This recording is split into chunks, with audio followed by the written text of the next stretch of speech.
Okay mga kababayan, Chris Hulo po at welcome back po ulit dito sa ating YouTube channel.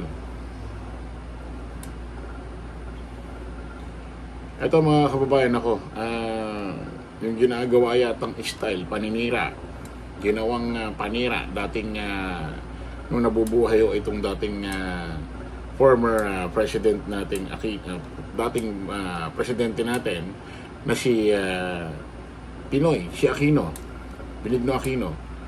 Yung tinatawag hong tanimbala ay ginagawa ko yata ngayon sa Administrasyong Marcos. Basahin ho natin itong report.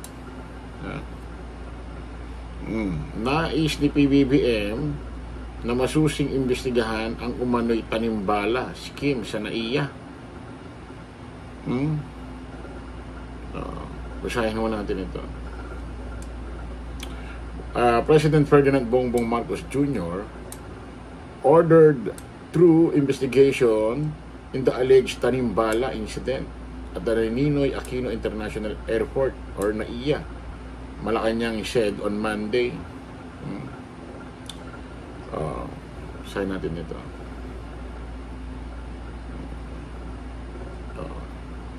Sabi rito, yes, hindi po maganda kung ito po man ay mauulit. Itong statement nito galing ho to kay Undersecretary ng PCO na si Atty. Claire Castro. Yes, hindi po maganda ito man po ay mauulit. So ito po talaga ang paiimbestigahan ng Pangulo at sa tulong na rin po ni DOTR Secretary Vince Dizon. Paiimbestigahan po ito kung ito ay may katotohanan. Maaari po na ang magsagawa nito ay maaaring matanggal sa kanyang trabaho. Si Castro pala ito. Tama. Si Atty.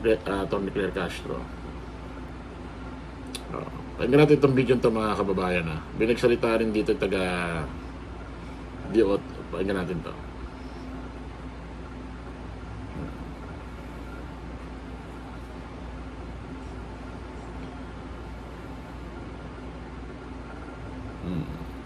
Pero di OTR.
Ayan po mga kababayan, mukhang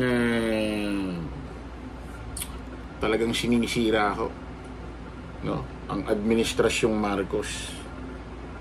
Yan, ginagamit pa ang mga foreigner or mga turista para maisagawa ito.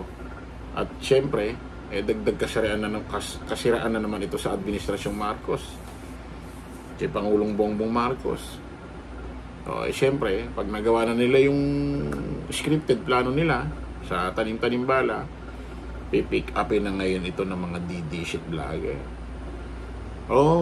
Tingnan mo, itong bansang ito, bangag na, ganyan ang boka na naman nila. Ayun paiimbestigahan ho ni Pangulong Bongbong Marcos yan. Malalaman ngayon kung sino mga nag-uutos-utos niyan. Malamang merong merong namumuno dyan sa tanim-tanimbala na yan para yung feedback kay Pangulong Bongbong sa administrasyon niya. So update tayo dyan mga kababayan. Kita-kita ulit tayo sa panibagong live, panibagong vlog. Bye bye po.